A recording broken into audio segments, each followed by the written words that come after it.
Start off by simply dragging your 3D object into the slicer. Make sure that you got the right printer selected. In our case, we are going to go for an Ultimaker 2 Plus, so we'll need to change our printer. You do so by going to the top left corner, clicking that menu, and you go Add Printer. We do not have ours connected to the internet, so we're going to pick a non-network printer. If you have it connected to the internet, you go for Add a Network Printer. We find the Ultimaker 2 Plus in the long list of printers, and we click Add. The next step is to make sure that we have the right nozzle size. We are going to use a 0.6mm nozzle, so we need to change that right here. You do so by clicking underneath the nozzle category, 0.6. We're going to print in PLA, so I'm going to leave that as it is. To our far right, we have our settings. 0.15 in layer height is fine. I'm going to reduce the infill to 10 because we don't really need it for this purpose. I'm going to add supports merely to demonstrate what it would look like. And we're going to keep the adhesion for the same reason. If we need to change other settings, you can click the custom icon right here and you'll have access to those there. Now, to move around in the 3D space, you can hold down the right mouse button. If you want to pan up and down and side to side, you hold down the middle mouse button. And if you want to zoom in and out, you scroll in and you scroll out.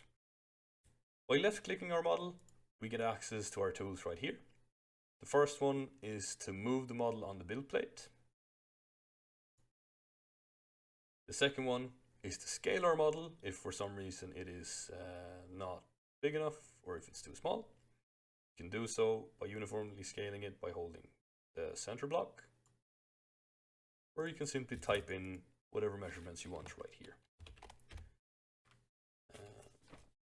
If you have done something that you regret, hold down Control and press Z.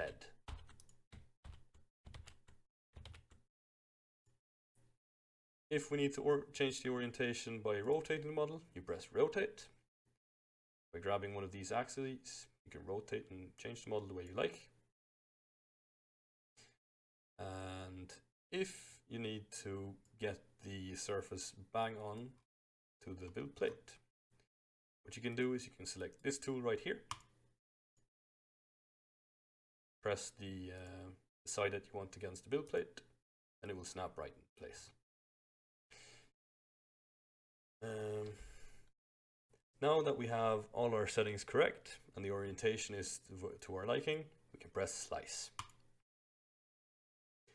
When it is done slicing, you get an estimate that is more accurate than it is on your machines on how long it will take, the amount of filament that is going to be used both in weight and length, and if we want to see what it would look like when it's printed, you can press Preview. These are the supports. This is the adhesion. And these red, yellow and green things are the layer lines of the model. To make sure before you start printing that everything is correct, you can grab this slider right here and you can see the movement the printer will make to create your model. This is the first layer and this is the path it will take to build your entire model. In this case, it looks great. We can save it to disk. If you have an SD card installed, you can export it to there. Or if you have it through the internet, you will just click there as well.